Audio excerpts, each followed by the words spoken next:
Ora, muito boa noite a todos os nossos leitores e telespectadores que nos seguem nas redes sociais do Facebook, Twitter e também no canal YouTube. Hoje, esporadicamente, o duplo panorama que há à terça-feira, que é apresentado normalmente comigo, Miguel Garcia e Carmo Torres, teve que ser realizado quarta-feira, também por disponibilidade do nosso convidado. O nosso convidado já está online, connosco, em direto, o Dr. João Massano, presidente do Conselho Regional de Lisboa da Ordem dos Advogados. Boa noite, doutor. Espero que esteja tudo bem e a correr bem também consigo.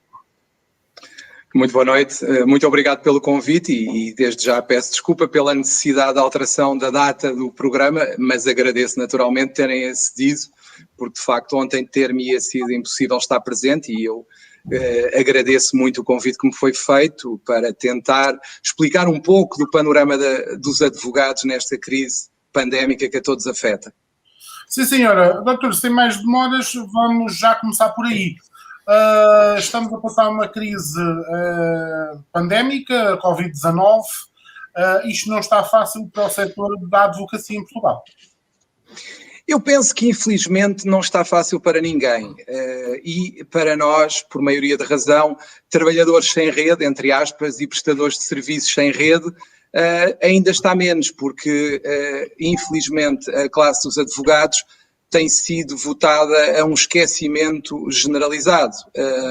Infelizmente o Estado tem ignorado a classe, alegadamente porque nós teremos uma caixa de previdência que deveria suprir todas as nossas dificuldades, mas concretamente falando no caso do Estado, entendo que o Estado, tal como qualquer outro contribuinte que é apoiado pelo Estado, os advogados também contribuem e por isso também devem ser apoiados e devem ter um regime similar ao dos trabalhadores independentes. Mas que tipo de apoios é que também a Ordem tem proporcionado aos advogados nesta altura de pandemia? Eu entendo que tenho, aliás, defendido desde o início desta pandemia que a Ordem é a primeira que deve dar o exemplo e, infelizmente, até ao momento não o tem feito. Eu entendo, e não estou isolado, tenho colegas que me acompanham nesse entendimento, nomeadamente os membros do meu Conselho Regional de Lisboa, que entendem que a Ordem dos Advogados deve ser a primeira entidade a dar o exemplo, nomeadamente isenção de cotas para a Ordem dos Advogados durante o período, pelo menos durante o período mais agudo da crise, nomeadamente enquanto os tribunais estiverem encerrados, e a Caixa de Previdência não se pode aliar das dificuldades que os advogados enfrentam nesta altura e também deve ponderar, aliás, ainda hoje houve uma reunião do Conselho Geral em que o Conselho Regional se manifestou contra a não isenção durante o período de menor funcionamento dos tribunais, o tal período de suspensão dos prazos, e infelizmente até agora ainda não tivemos vencimento na nossa posição, só fomos acompanhados pela ordem dos solicitadores e agentes de execução. Mas eu entendo que eu sou partidário de, dentro das minhas competências, eu devo fazer o que for possível para sensibilizar os outros órgãos da Ordem dos Advogados. E eu ainda acredito que a água mole em pedra dura tanto bate até que fura.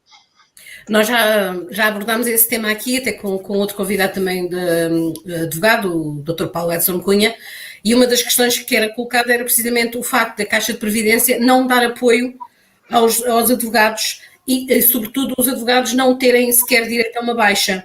Há advogados que neste momento já passaram pelas situações de estarem doentes com Covid, que ao fim dos 10 dias são dados como aptos para começar a trabalhar, mas que durante esse período de tempo não podem sequer receber a baixa. Confirma essa situação. Porque não há, porque a Caixa não paga. Não prevê. A Caixa criou um seguro agora, este ano, para tentar suprir essas deficiências, mas no ano passado e até agora ainda não há uma experiência relativamente a essa matéria de assistencialismo. E pior do que isso, eu diria que houve aí um subsídio que era pago se provasse que o resto da família não tinha capacidade para auxiliar o advogado. Ora, isto não me parece que faça sentido. E isso parece-me que a Caixa de Previdência deve ponderar muito seriamente, estar ao lado da classe também nestas situações de crise e ter uma postura mais assistencialista. Não é possível continuar de costas voltadas num tempo tão excepcional como este. Eu não quero ainda discutir em tempos de normalidade, mas em tempos de clara anormalidade social, a Caixa de Previdência não pode continuar agarrada à normalidade e aos tempos que tudo corria normalmente. A Caixa de Previdência tem que se adaptar, sob pena de voltar completamente as costas à classe e empurrar a classe para uma solução que poderá não ser a melhor para a classe. E isso a Caixa de Previdência tem que ponderar claramente. E eu tenho manifestado sempre que posso no sentido de defender que a Caixa de Previdência tem que apoiar os advogados nesta situação de crise. Porquê? Porque qual é a legitimidade que a Ordem tem para exigir ao Estado apoios se a própria Ordem não apoia aos seus? Portanto, o exemplo tem que começar de dentro, tem que ser na própria casa que tem que se dar o exemplo. E por isso eu tenho vindo a defender e vou continuar a defender, dentro das minhas competências, volto a dizer, porque são limitadas, naturalmente, que a Ordem, o Conselho Geral, por exemplo, deveria marcar uma assembleia para discutir a questão da isenção das cotas, por exemplo. E a Caixa de Previdência, naturalmente, deve ponderar muito seriamente a suspensão dos pagamentos e a isenção dos pagamentos, pelo menos durante 1 ou 2 meses. Que durar a suspensão dos prazos. Esta situação de, uma luta dos advogados relativamente à Caixa de Previdência não é de agora, não agravou-se talvez com a situação da pandemia, mas é uma questão que inclusive já deu origem até a manifestações e tudo isso por parte dos advogados. Como é que se consegue manter este tempo todo uma situação destas, que é do desagrado da maior parte dos advogados? Eu não sei, sinceramente, não sei se é do desagrado da maior parte dos advogados. Sei que é do desagrado de muitos advogados, com toda a certeza que é, e legitimamente esses advogados têm que ser ouvidos e têm que poder decidir o que querem com o seu futuro. Mas a própria Caixa de Previdência tem formas de tentar minimizar esta situação. A Caixa de Previdência deve, aliás, ainda hoje, uma das conclusões do grupo de trabalho foi no sentido, do grupo de trabalho que foi criado para estudar a sustentabilidade da Caixa de Previdência e o eventual futuro da Caixa, uma integração ou não, uma das coisas que sugeriram foi, e bem, a introdução do princípio da capacidade contributiva. Ou seja, não faz sentido que uma pessoa que ganhe 500, 600 ou 700 euros seja obrigado a descontar obrigatoriamente 251 euros, mais coisa, menos coisa, e que uma pessoa que ganhe 3, 4 mil euros possa descontar esse valor. Não me parece que seja justo. Deve haver uma adequação ao que cada um recebe e, por isso, o que cada um recebe deve determinar também as suas contribuições. E, nomeadamente, em situações mais graves, tem que se ponderar a criação de um escalão refúgio, ou seja, um escalão mais baixo do que o atual, em que comprovadamente as pessoas consigam demonstrar que estão com uma clara insuficiência económica e possam temporariamente recorrer a esse escalão. Isso parece-me claro e é uma forma, e não fuja à sua pergunta, mas é uma forma da própria Caixa de Previdência tentar ir de encontro às maiores críticas que são feitas ao seu funcionamento e ao que existe neste momento. E, respondendo diretamente, sim, eu entendo que os advogados devem ter uma palavra na decisão do futuro da Caixa, se querem manter-se na Caixa ou se querem passar para o regime da Segurança Social. Mas, e também tenho vindo a defender isso e continuarei a defendê-lo, a direção da Caixa de Previdência, que atrasadamente ainda não o fez, mas que deveria fazer e colocar aos advogados para que, caso o tal referendo, que será objeto de uma Assembleia, venha a ser aprovado, para que nesse referendo os advogados possam decidir em consciência o que é que querem. Porque eu, neste momento, por exemplo, não sei o que é melhor para mim. E como eu entendo que todos nós devemos poder escolher, mas conscientemente, temos que ter à nossa frente as opções. Neste momento, se me diz, a Caixa de Previdência não está adequada à realidade e ao que nós, advogados, precisamos. Não está. Não está. E, claramente, precisa de uma reforma e, eventualmente, eu não nego a possibilidade da integração. Não sei. Neste momento não sei. E preciso de ter, perante mim, as vantagens e as desvantagens, quer da integração, quer da manutenção da Caixa de Previdência, para poder decidir. Até porque eu acho que há formas de tentar resolver algumas questões que, nomeadamente, a questão do princípio da capacidade contributiva, que me parece ser das críticas mais justas relativamente ao funcionamento da Caixa de Previdência, faz todo o sentido que se introduza essa especificidade no nosso próprio regime contributivo da Caixa de Previdência para já, enquanto não fazemos a tal decisão entre um sistema ou outro. Mas não seria mais fácil, Dr. João, se a CEPAS também adotasse o mesmo sistema da segurança social, a nível de apoios à classe, ao setor da advocacia, porque, por exemplo, a Caixa de Segurança Social, neste momento, está a apoiar trabalhadores independentes com, salvo erro, 66% do seu rendimento. Portanto, a CEPAS, pelo que eu tenho a ideia, não apoia nesse sentido o advogado. E o advogado fica também, lá está, na corda bamba e sem rede. O problema aqui, e diretamente respondendo, sim, entendo que a Caixa de Previdência deveria caminhar no sentido de conceder aos seus beneficiários / contribuintes essa possibilidade de terem, em situações extremas de impossibilidade de obterem rendimentos, de terem um rendimento substituto que lhe fosse atribuído pela Caixa de Previdência, parece-me legítimo e justo. Em termos que devem naturalmente ser analisados por todos, mas a partir do momento em que houvesse a tal introdução do princípio da capacidade contributiva, por exemplo, e que houvesse a possibilidade de quem menos recebe, para não entrar até numa situação de incumprimento perante a própria Caixa, poder pagar menos, se calhar já haveria a possibilidade de introduzir outras possibilidades em termos de benefícios assistenciais, que é o que estamos a falar. Porque eu entendo, e não sou só eu, é que a matriz da Caixa de Previdência, que é o que está em cima da mesa e o que temos neste momento, foi feita com base numa realidade que infelizmente já não existe. Ou felizmente ou infelizmente, não vou discutir, mas que não existe. Foi numa situação em que era o profissional liberal, que havia rendimentos mais elevados, os advogados eram menos, e era mais fácil sobreviver dentro deste sistema. Neste momento, com o panorama na advocacia que nós temos, a própria Caixa tem que se adaptar forçosamente. E sentindo, como nós sentimos, que a classe precisa de apoio, não pode ser a Caixa de Previdência a virar as costas à classe, e sim deve haver a ponderação e a introdução de uma forma de assistência aos advogados nessas situações.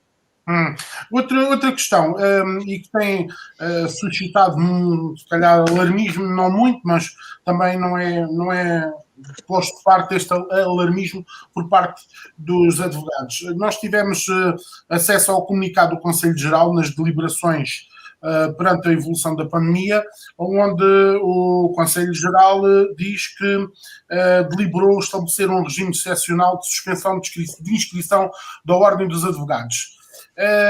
Qual é a opinião do Dr. João nesta área?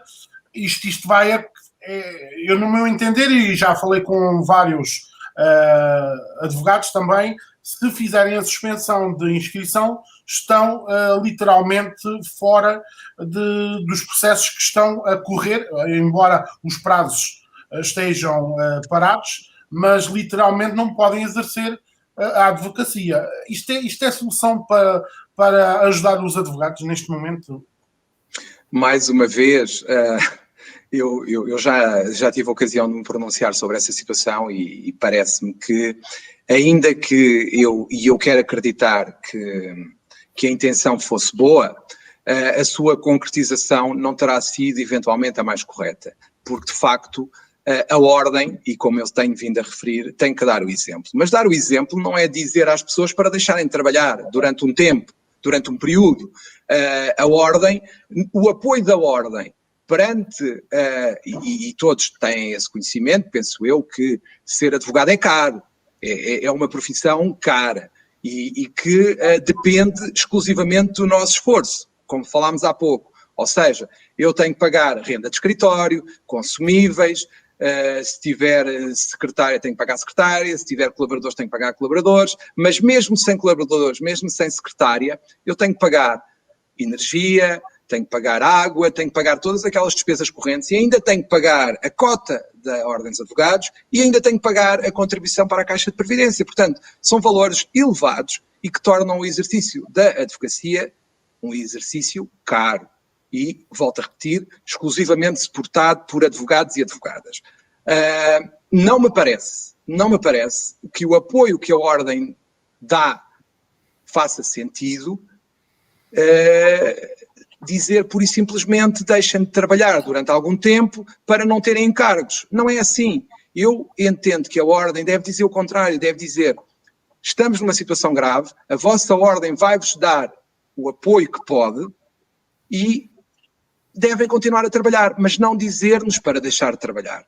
Não faz sentido que o apoio que a Ordem dá aos advogados seja deixem de trabalhar. Não faz rigorosamente sentido nenhum, porque, como disse bem, se eu deixar de pagar as cotas da Ordem, pela suspensão temporária da inscrição, se eu praticar atos próprios de advogados, praticá-los-ei como vocês, ou seja, como um cidadão normal, e um cidadão normal que pratica atos próprios de advogado pratica uma situação de procuradoria ilícita e pode, naturalmente, ser punido por isso. E isso não me parece que faça sentido absolutamente nenhum. A Ordem não deve dizer às pessoas para deixarem de trabalhar, a Ordem deve dizer às pessoas para continuarem a trabalhar e apoiar durante esta situação mais grave. Tempos excepcionais exigem medidas excepcionais que não passam, forçosamente, na minha opinião, pela suspensão da atividade. E concordo... Deixa-me só dizer uma coisa. É que suspender a minha atividade significa, no meu caso, que sou única e exclusivamente advogado, ficar em casa a olhar para o ar e não fazer nada. Ora, isto não é solução para ninguém. Eu não posso entrar em teletrabalho com a minha inscrição suspensa. Não posso. Portanto... E peço desculpa pela interrupção. Essa proposta da Ordem não virá também no sentido daquilo que estamos agora a viver em confinamento e decretado pelo próprio Governo, da suspensão de todos os atos jurídicos e de muitos julgamentos. Há advogados que dizem que nunca tiveram a agenda tão limpa como agora. Não têm julgamentos até ao final do ano, ou do mês, perdão. Mas eu pergunto-lhe, a atividade dos advogados não se resume ao tribunal. É óbvio que o tribunal é uma parte muito importante da nossa atividade e para a maior parte de nós será a maioria da nossa atividade, mas há coisas que se podem continuar a fazer nesta redução da atividade imposta pela suspensão dos prazos. Eu posso, se um cliente meu tiver um problema nesta altura, eu não lhe digo, olha, desculpe, porque há a suspensão dos prazos, eu tenho que o ajudar. Se eu tiver a minha inscrição suspensa e praticar atos próprios do advogado, eu estou a praticar procuradoria ilícita. Ora, não faz sentido que eu Até porque uma das vantagens desta pandemia, aliás, nós estamos a utilizá-la, é a possibilidade de falar à distância. E nós sabemos que em situações de crise é uma situação propícia à ocorrência de litígios. E será uma situação em que as crises sociais se agudizam e em que o cidadão maiores dificuldades tem. Acha, sinceramente, faço-vos uma pergunta direta, acha que todos os cidadãos têm consciência dos direitos e deveres que têm numa situação de teletrabalho, por exemplo? Eu acho que não.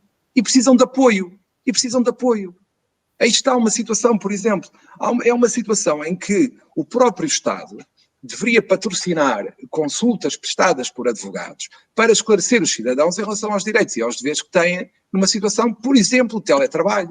Sabemos, muito falado na comunicação social, a situação da violência doméstica que se agravou com a pandemia, por causa do confinamento. Não é importante que os advogados continuem a exercer e a apoiar as vítimas de violência doméstica, por exemplo? Eu acho que é. Não vamos todos agora para casa e as pobres vítimas que precisarem de advogados, olha, desculpe, tive que suspender a minha inscrição, não posso ajudá-la. Não me parece que seja lógico. E só para citar 2 exemplos, porque há mais. Uma empresa, por exemplo, numa situação em que precisa de recorrer ao mecanismo de layoff, precisará de apoio jurídico. Se quiser entrar numa situação de insolvência, num PER ou o que for, também será conveniente ter apoio jurídico. E para isso é importante que os advogados continuem a exercer. E depois ainda temos o depois. Passo a redundância, que é, quando isto tudo passar, se a nossa classe ou parte dela não sobreviver, eu pergunto, quem é que vai dar apoio aos mais desfavorecidos, por exemplo?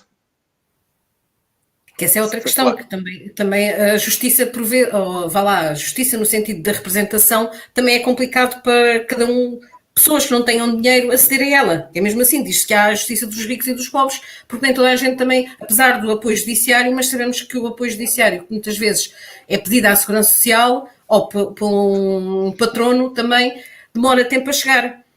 Isso também não é alguma coisa que devia ser mudado em termos do país?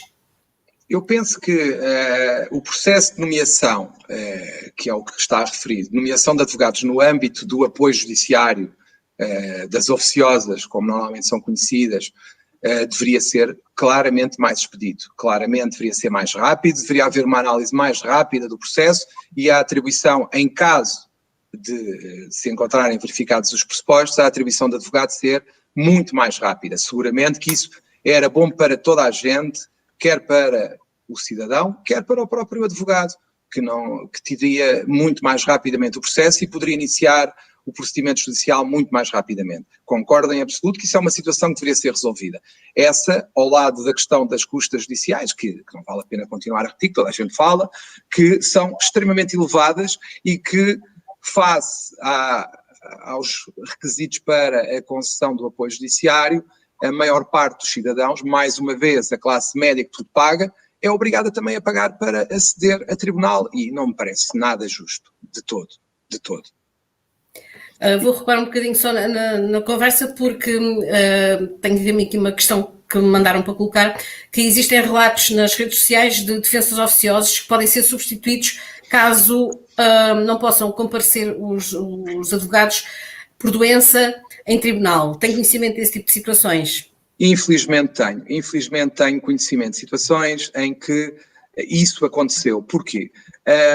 Antes de falar do caso em concreto, eu gostava de esclarecer que o principal problema tem a ver com a latitude que é dada ao senhor magistrado judicial, ao senhor juiz, para decidir determinado tipo de situações durante os processos. E permite, de facto, esse tipo de situações. Ora, faz algum sentido que o advogado que acompanha o processo seja substituído para um ato porque está numa situação de isolamento profilático, por exemplo? Não faz sentido absolutamente nenhum, mas isso infelizmente acontece.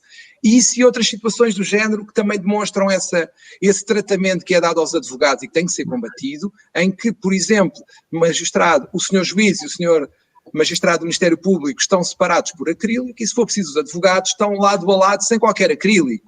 Isto não faz sentido absolutamente nenhum. Eu pergunto-me, E isso ainda é algo que eu não consigo perceber, e é uma das situações que para mim me causa maior perplexidade, é que nós há cerca de 11 meses passámos por esta situação e tudo o que aconteceu da primeira vez aconteceu da segunda, parece que nada aprendemos. E os tribunais não estão melhor apetrechados, talvez, pronto, há uns que têm acrílicos, há uns que têm, quase todos terão álcool, mas o investimento nos meios de comunicação à distância praticamente não existiu, e isso nota-se quando é necessário praticar atos à distância, por exemplo. E, voltando ao caso, parece-me que não faz sentido absolutamente nenhum que haja a possibilidade de substituir um advogado que se encontra em isolamento profilático, até porque se o contrário acontecer com o senhor magistrado judicial, é óbvio que essa substituição não existe. Por exemplo, e o cliente, imagine qualquer um de vós que estivesse nesta situação e de repente lhe visse que um advogado de escala substituiu o vosso advogado num ato processual. Faz algum sentido? Não, absolutamente. Quando referiu essa situação de ser um magistrado a tomar essas decisões, acha que existe algum atrito entre os advogados e os juízes? É normal que haja atritos, mas eu penso que aquela altura, há uns anos atrás, em que os advogados eram persona non grata, porque de facto havia uma guerrilha que era alimentada, felizmente eu acho que esse tempo já passou. Mas é claro que há uma situação ou outra em que pode acontecer um atrito. Mas acho que aqui o que se passa é que a legislação não é clara em determinadas situações. E por não ser clara, acaba por permitir que o senhor magistrado decida de acordo com a sua ideia, com a sua vontade. Eu acho que muitas destas situações são situações de bom senso puro, porque se as pessoas tiverem bom senso, muito provavelmente chegam a uma solução que faz sentido.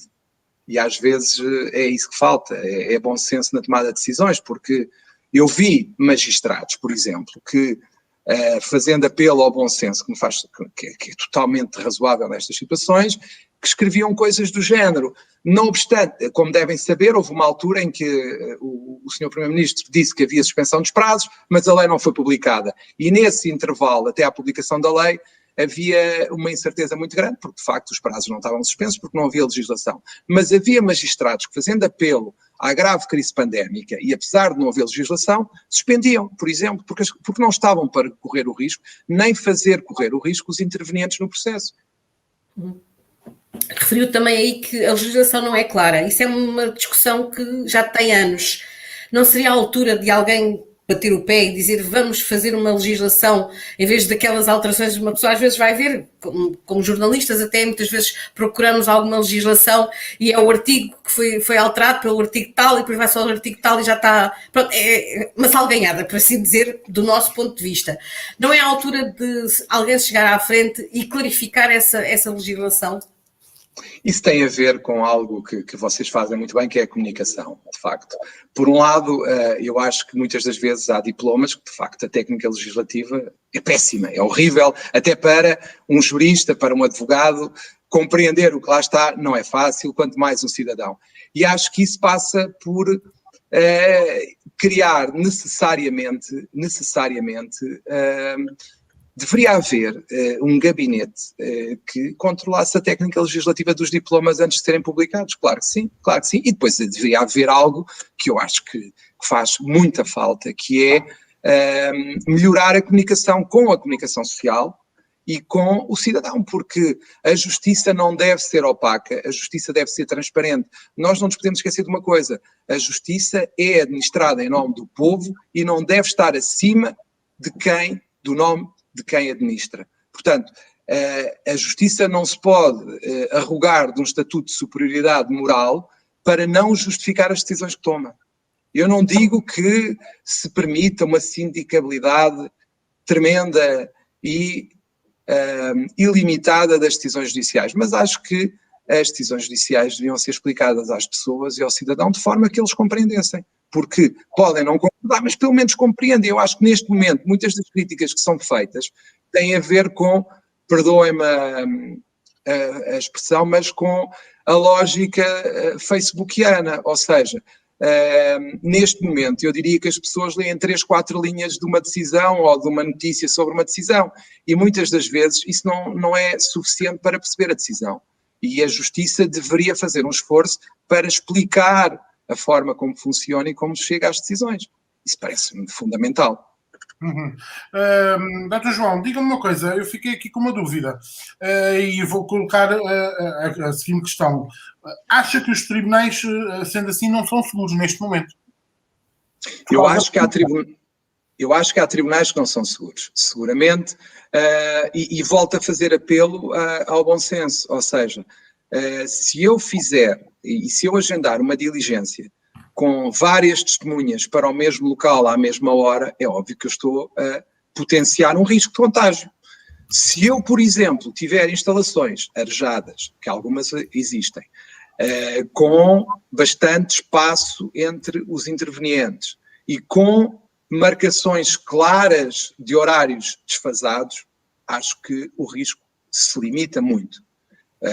Agora, é preciso que as coisas sejam feitas de forma clara. Houve um julgamento muito conhecido, que foi falado na comunicação social, não sei se sabem, mas presumo que sim, em que ocorreram casos de infecção entre advogados presentes nesse julgamento. Porquê? Porque a sala onde decorria o julgamento tinha uma lotação superior àquela que era aconselhada pela própria Direção-Geral de Saúde. E é óbvio que se eu não respeitar certos limites, estou a potenciar o risco. E se me permite, neste momento, no momento agudo da pandemia, em que a crise está nos números que nós conhecemos, felizmente estão a descer, mas é óbvio que se devem limitar ao máximo os contactos entre as pessoas. Mas se as diligências tiverem mesmo que ser realizadas, devem ser assegurados todos os mecanismos para proteger os intervenientes e não potenciar o risco. Uma das coisas que eu acho que tem que ser ponderada e que tem que ser feita, até porque nos parece, infelizmente, que a pandemia está aqui para durar mais algum tempo, é a realização de audiências e de diligências fora dos tribunais quando estes não tenham condições. Aliás, o Conselho Regional de Lisboa tem vindo a ceder as suas instalações para a realização de julgamentos porque temos a consciência que os tribunais não têm capacidade neste momento para as realizar de outra forma. E podíamos fazer audiências em videoconferência ou isso está fora de questão? Eu, pessoalmente, depende das audiências. Por exemplo, audiências, discussão e julgamento com inquirição de testemunhas, muito sinceramente, acho que é algo que poderá não ser aconselhável, porque, de facto, neste momento não há nenhuma forma de garantir que eu, por exemplo, não estou aqui a falar com alguém à minha frente com um papel a dizer-me o que eu tenho que responder. Por exemplo, e o juiz, o senhor magistrado também não saberá, por exemplo. E isso, de facto, é algo que me preocupa. Há um telemóvel que está aqui ao lado, o próprio computador pode ter parte do ecrã com as respostas, por exemplo, como nós sabemos, o Windows agora tem essa faculdade de dividir o ecrã a meio, e, de facto, na inquirição de testemunhas, por exemplo, poderá ser algo que deixa muito a desejar em termos de justiça, mas admito que em algumas circunstâncias tal não se verifique, mas tendencialmente eu não o faria nestas situações. Por exemplo, audiências de partes, audiências prévias, já não em questão só as partes, os magistrados e os advogados, também já não vejo aí grande problema em continuem a ser realizadas, por exemplo, via Webex. Isso não é mais problema. Sim, senhor.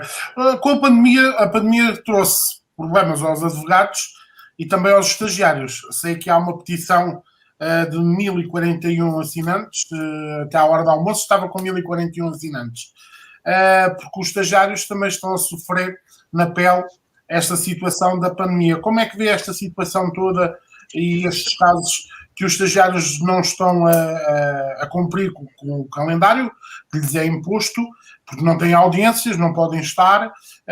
Como é que vê toda esta situação? Eu mantenho a posição que assumimos enquanto Conselho Regional na primeira pandemia e penso que será aquela que virá a ser adotada e que foi adotada, que tem a ver com a possibilidade de adiamento da data para a entrega dos trabalhos e das intervenções e todos os elementos que sejam necessários para a conclusão, e entendo que os estagiários naturalmente têm que ser apoiados. Nós temos que passar daquela fase em que não cuidávamos dos nossos estagiários como deveríamos. E entendo que a Ordem tem a obrigação de acarinhar os seus advogados estagiários, uma vez que eles são o futuro da classe, claramente. E a classe tem que se renovar e tem que perceber que é necessário a entrada de sangue novo na classe para que ela rejuvenesça e se revigore. E entendo que, neste caso, a Ordem tem que dar todas as possibilidades aos estagiários que neste momento estão a sofrer com a pandemia para completar o seu estágio. Implica prorrogação, implica adiamento, o que entenderem, mas eles têm que lhes ser dada essa possibilidade. E os próprios tribunais têm que perceber que mesmo numa situação de pandemia, quando passamos esta fase de suspensão, mesmo numa situação de pandemia, não podem barrar a entrada de estagiários nos tribunais desde que se assegure o distanciamento social. Eles devem e têm que poder entrar. Aliás, o Conselho Regional tem-se dirigido ao Conselho Superior de Magistratura e aos vice-presidentes das várias comarcas para que permitam aos estagiários da área do Conselho Regional de Lisboa assistir às diligências necessárias à conclusão do seu estágio. Isso parece-me claro. E, além do mais, a Ordem tem a obrigação de fazer a integração dos seus estagiários. Aliás, nós estamos a trabalhar nisso e penso que em breve teremos algo sobre isso. A ideia será: o estagiário precisa e tem que ser acompanhado. Não creio que outra coisa seja possível. E falando em estagiários, fala-se na atração pela profissão. Acha que neste momento a advocacia atrai pessoas novas? Eu continuo a achar, sabe que eu ainda sou um bocadinho lírico, apesar da idade que já vou tendo, ainda sou um bocadinho lírico, porque eu ainda continuo a acreditar na justiça. Isto aqui eu acho que nunca o disse em direto, mas eu ainda continuo a fazer julgamentos com aquele nervoso miudinho antes do início. Portanto, eu ainda sinto a profissão, eu ainda gosto da profissão, eu ainda sinto aquela paixão de defender aquele valor da justiça, por muito que às vezes pareça que ela anda arredada dos tribunais. E é verdade que sim. Mas eu acho que enquanto houver um ideal que os advogados acreditem, a justiça e os advogados serão um futuro aliciante, porque a toga pesa e a toga é e deve ser envergada sempre com muito orgulho. E eu não me canso de dizer, um advogado nunca desiste e um advogado tem que acreditar sempre que vai conseguir fazer este mundo melhor. E isso, para mim, é o maior aliciante para ser advogado, porque quando eu tenho, ainda hoje, quando eu vejo uma vítima de violência doméstica a entrar no escritório para ter uma reunião, a chorar, lavada em lágrimas, a descrever-me que é vítima de um ex-marido manipulador que abusa da coação psicológica e da vinculação psicológica e a convence que muitas das situações são culpa dela e ela muitas das vezes acreditava e me pede, eu só quero acabar com este pesadelo, ajude-me, eu tenho que acreditar em ser advogado porque quero ajudar as pessoas e ainda quero ajudar as pessoas e enquanto eu quiser ajudar as pessoas continuarei a ser advogado e acho que isso é a maior lição que quem quer ser advogado deve aprender.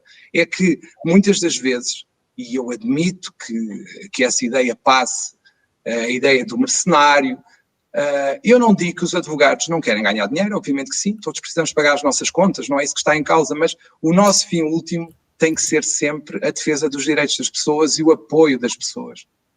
Acho que o advogado... peço desculpa, Carmo. Acho que o advogado, na sua maior parte das vezes, é confidente do seu cliente? Seguramente. Um bom advogado tem que ser um pouco psicólogo, porque há muitas situações em que as reuniões, repare, se formos ver objetivamente as nossas reuniões, muitas das vezes, que duram 2 horas, por exemplo, se calhar, se fôssemos fazê-lo objetivamente, durariam 10, 15 minutos, mas a maior parte do tempo, até porque num mundo tão desmaterializado como aquele em que nós vivemos, em que as redes sociais, e não falo na altura da pandemia, porque na altura da pandemia há uma inevitabilidade por causa do confinamento, mas mesmo antes da pandemia, se bem se recordam, havia muita gente que vivia nas redes sociais e a vida das pessoas eram as redes sociais. Portanto, O advogado tem que ser alguém que, no fundo, é o psicólogo do seu cliente muitas das vezes e em muitas situações. Isso parece-me claro, porque as pessoas precisam de apoio e muitas das vezes precisam de quem a ouça, porque não há quem ouça as pessoas, muitas das vezes. E isso nota-se. E nós, advogados, sentimos que quando a pessoa chega ao nosso escritório, mais do que tudo, precisa de alguém que a ouça. Que a ouça e que a tente compreender. E isso passa, naturalmente, só ser advogado não basta. É preciso ser um pouco mais. E também a pessoa ser o tal confidente. Que dê também um pouco de esperança. E dar-nos esperança, também naturalmente. Essa esperança junto ao advogado. Claro que sim, porque, aliás, uma das perguntas que nos fazem sempre, que os meus colegas seguramente não me deixarão mentir, é diga-me lá, em termos de percentagem, isto é 50-50, é 60-40, 80-20, se eu fizer isto, eu ganho de certeza. Pronto, as pessoas precisam de alguém que, no fundo, sirva de motivador para poderem levar avante a tal demanda judicial. Claro que sim. Mas a imagem do advogado tem vindo a alterar-se ao longo deste tempo? Continua a ser o mau da fita? Continua a ser aquele que representa tudo o que é mau na justiça? Ou já tem essa imagem que agora nos passou também do psicoterapeuta e do apoiante? Eu creio que aos poucos, eu quero acreditar que aos poucos nós vamos mudar a imagem que as pessoas têm de nós. Através de campanhas sociais, de estando mais perto das causas sociais e de lutando por essas causas sociais.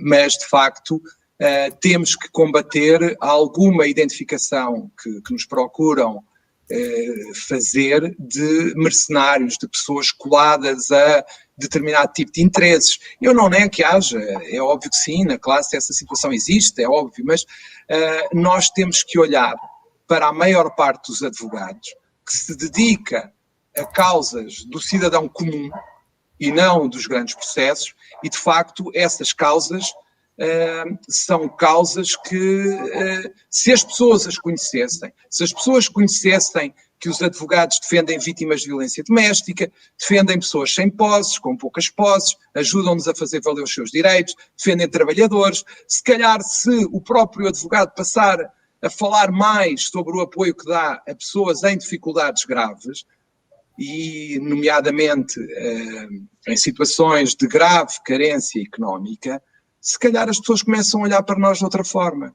Mas isso passa pelo apoio que vocês também nos podem dar, a passar essa imagem. Eu sei que é muito mais fácil passar a imagem negativa, de facto, é verdade que sim, mas se calhar também precisamos passar imagens positivas ao lado da imagem negativa. É o que eu acho. Aqui. Sim. Depois desta situação e desta pandemia passar, acredita que vai haver muitos advogados insolventes e que vão abandonar a profissão? Isto é algo complicado de dizer, porque eu não tenho dados, naturalmente, que me permitam fazer esse tipo de afirmação e não o queria estar a fazer por poder parecer alarmista. Agora, acredito que há colegas meus e a classe, alguma parte da classe, que estará a passar por graves dificuldades, seguramente. Isso sim, porque imaginemos o seguinte, o advogado é um prestador de serviços. Se eu presto serviço a uma empresa que está a passar por dificuldades devido à pandemia, é claro que ele não me paga. É claro que ele não me paga. Por exemplo, se eu prestar, imaginem que eu sou advogado de uma cadeia de restaurantes. É claro que o meu cliente vai ter dificuldades em pagar porque neste momento não funciona. Não tem atividade. Eu acho que naturalmente nós vamos ser vítimas, tal como a sociedade está a ser vítima da pandemia. A única diferença é que até ao momento nós ainda não tivemos apoios do Estado para superar esta situação. É só isso. Agora, se no final as pessoas vão ou não, se os advogados cá estão ou não, não sei. Agora, eu quero acreditar que a maior parte da classe passará esta tormenta. E por isso é que eu acho, mais uma vez, que é fundamental que o próprio Estado tenha consciência que não basta salvaguardar os senhores magistrados judiciais, os senhores magistrados do Ministério Público com vacinas, por exemplo, e distinguir claramente os magistrados dos advogados. Não, é fundamental apoiar os advogados para que, quando esta crise terminar, haja advogados para defender os mais carenciados que não têm possibilidades de outra forma, ter advogados. Se nós, entre aspas, matarmos uma parte da minha classe com a crise, essas pessoas não vão ter apoio de ninguém. E esse, para mim, é um problema grave social. Quem é que as vai defender? Vamos ter justiça privada nas ruas, é isso? Acho que ninguém quer. Mas também, voltando um bocadinho atrás do que falámos há pouco, em relação às custas judiciais, também as pessoas vão perder esse poder vá lá, a classe média, que até agora suportava e conseguia pagar quando ia para o tribunal as custas, também vai perder mais esse poder. Não acha que a Ordem devia ter um papel mais ativo para alterar o valor das custas do governo? Porque quase é incomportável uma pessoa que queira ir para o tribunal tem que repensar e pensar muitas vezes e se calhar acaba por fazer até a própria justiça por próprias mãos, ou não fazer a justiça, não ter direito à justiça, precisamente porque não pode pagar as custas do tribunal. Com toda a certeza. Concordo em absoluto com o que afirmou, não posso discordar, obviamente, aliás, também já falei disso há pouco e já falámos sobre isso. Eu acho, e aqui eu há pouco fiz algumas críticas a algo que deveria ter sido feito, mas aqui tenho que reconhecer que tem havido uma luta, quer deste bastonário, quer do anterior. Muito falaram das custas judiciais. Agora, até ao momento, ainda não houve a sensibilização do governo para essa situação, infelizmente. Agora, que se me pergunta, e bem, se eu acho que deve haver uma luta mais ativa, claro que sim. Como também acho, por exemplo, e ainda não falámos, e já agora, se me permite, também gostaria de o referir, acho que a tabela de honorários para os advogados inscritos no sistema de acesso ao direito oficiosas tem que ser revista, obviamente, e tem que ser revista de forma a ser atualizada com valores de hoje em dia, claro que sim. Por exemplo, também que é uma forma de valorizar a justiça, porque se nós pensarmos numa situação que é a forma como a justiça tem vindo a ser tratada pelo governo, revela bem a importância que é dada à justiça, se me permitem, porque a desvalorização da justiça tem sido permanente. Eu não consigo conceber como é que a justiça tem vindo a ser tratada e não aceito. Há bocado falava dos prazos judiciais, do facto de não se ter feito uma prevenção desta nova situação de suspensão dos prazos, porque deveria ter sido feita. A justiça foi e sempre será um pilar do Estado, essencial para a sua sobrevivência. Por isso é que eu nunca consegui perceber e não consigo perceber porque é que é tão desvalorizada pelos sucessivos governos. Tem que haver um investimento sério na justiça, porque a justiça é fundamental ao funcionamento do Estado de Direito, a menos que se queira ter, e eu não quero acreditar que seja isso, uma aparência de justiça, para parecer que temos justiça, mas afinal não se quer que ela funcione, porque as condições que são dadas e a forma como ela é tratada é de desvalorização permanente.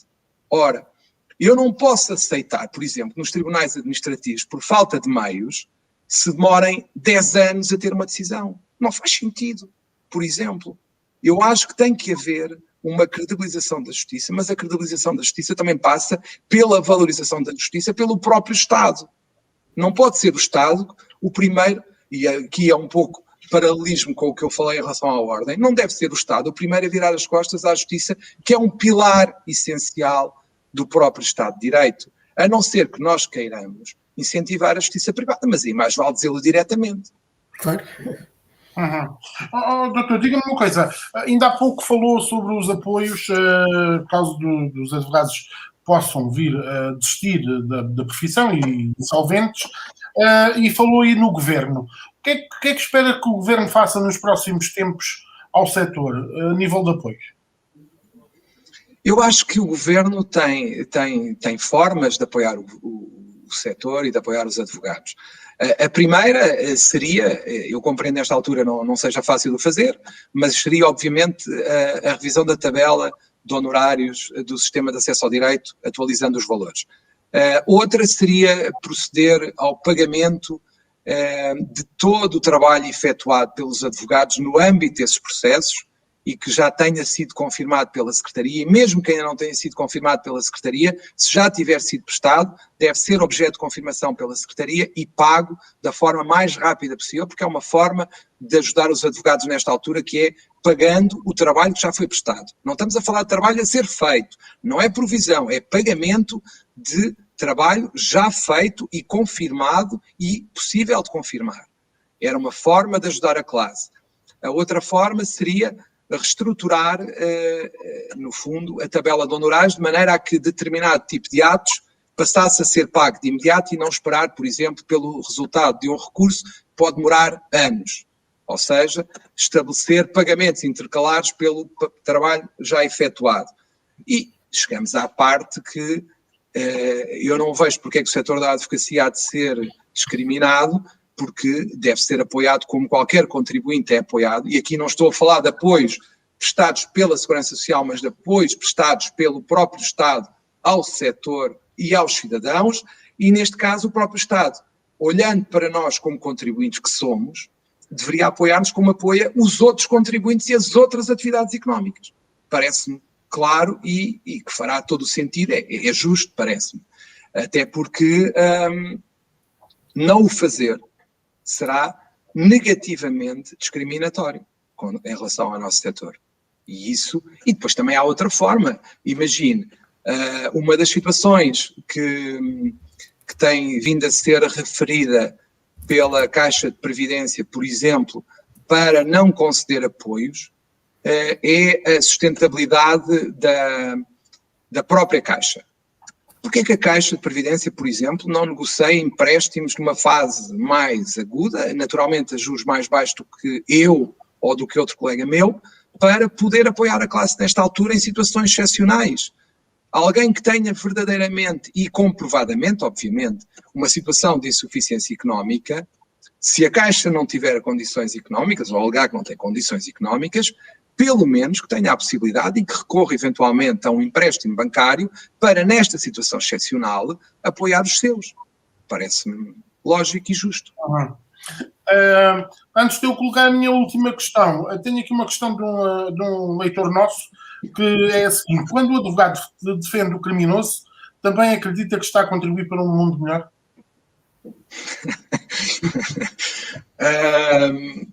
Aí eu tenho que lhe dizer algo que passa por um princípio básico, que é: todos têm direito à defesa. E quem vê e quem lê livros sobre erros judiciários, muitas vezes até o pior criminoso pode não ser. E nunca nos podemos esquecer do seguinte: e um dos erros do atual mundo em que nós vivemos é que a tendência dos extremismos, dos fundamentalismos e outros ismos que para aí andam, a tendência é só para ver um lado da história. Uma das coisas que eu costumo dizer até aos meus filhos é: nunca acreditem numa história ouvindo só uma versão, porque há sempre o outro lado da história. E muitas vezes, só juntando os dois lados, é que conseguimos saber ou tentar perceber o que aconteceu. Porque se ouvimos só um lado da história, quase certeza que vamos ter uma visão distorcida e errada. Basta ver as redes sociais. As redes sociais são um exemplo claro de como só ver um lado da história nos conduz a soluções e decisões um bocadinho estranhas, para não dizer outra coisa. Isso é também o princípio do jornalismo, ou pelo menos devia ser. Aí é verdade, eu tiro-vos o chapéu, porque não é fácil, com a redução das relações que se passa e que todos sabemos que está a acontecer nesta altura, conseguir e tentar fazer jornalismo isento e rigoroso é o mais difícil, porque o mais fácil é ir atrás da primeira, desculpem a expressão, boca de Facebook e escrever uma notícia fantástica que tem muitos likes, muitas partilhas, mas pouco importa que seja verdade, não é? Claro. Eu ia colocar também a minha última questão, que tem a ver do tempo que tem como advogado. O que é que acha que mudou mais na justiça? Olha, eu vou fazer na próxima sexta-feira 24 anos de advocacia. Já sou velho, já tenho cabelos brancos, alguns cabelos brancos, mas como eu costumo dizer, tenho cabelos brancos é bom sinal que ainda os tenho, portanto, o que também é bom. De facto, a justiça tem mudado e tem mudado muito, e o panorama da advocacia que eu conhecia quando comecei e o panorama da advocacia atualmente mudou muito e de facto há muitos advogados. A advocacia tem um número crescente de advogados. Eu diria que, por exemplo, não sei se têm conhecimento, mas só no Conselho Regional de Lisboa inicia um estágio todos os anos cerca de 600, 700 pessoas. Portanto, só no Conselho Regional de Lisboa, claro que é o maior, mas é um exemplo, porque depois temos os outros conselhos regionais. Mas eu diria que, e isso é algo que eu acho que é atraente para nós, que é a capacidade de nos reinventarmos. Acho que a sobrevivência da classe passa pela capacidade da reinvenção, pela capacidade que a classe tem para se regenerar e não se limitar, e isso tem a ver com algo que eu também referi há pouco, que é a nossa atividade já não se resume à atividade judiciária e à atividade nos tribunais.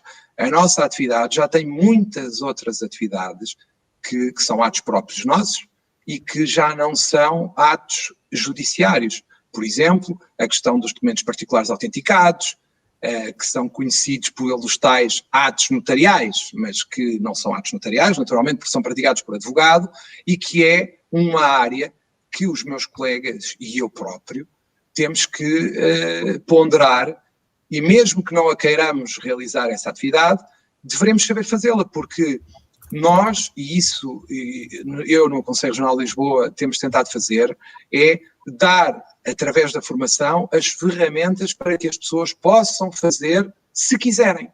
Se não quiserem, também, naturalmente, é uma escolha. Mas o que eu não posso, e isto eu não me canso de repetir, porque é verdade, e eu ouvi já várias vezes, eu não posso ouvir advogados, não posso ter um colega meu que me diga eu não faço um documento particular autenticado porque não sei fazer e tenho medo dos riscos associados à sua elaboração. Isso não pode acontecer. Eu acho que o advogado tem que dizer outra coisa, que é, eu sei fazer, mas não quero fazer. Agora, porque não sei, porque tenho medo dos riscos, porque posso não ser competente o suficiente, eu não posso aceitar isso.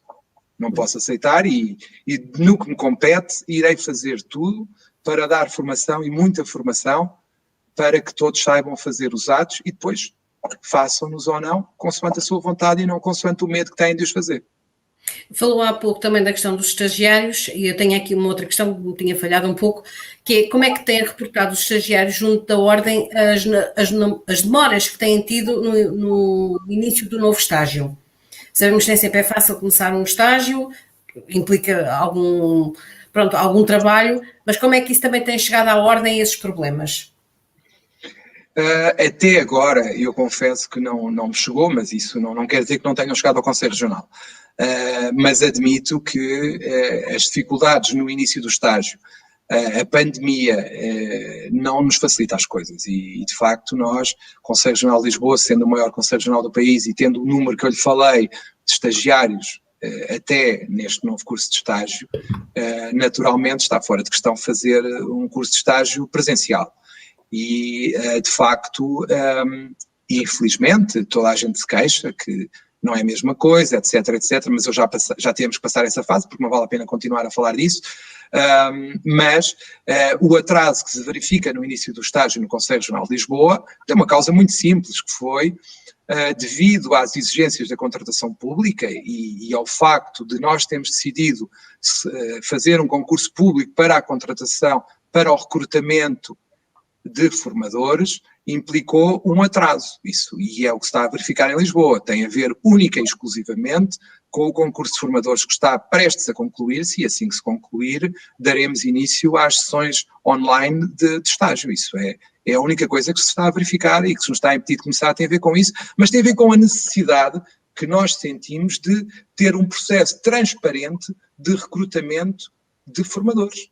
Seleção e recrutamento de formadores, e tão exclusivamente com isso.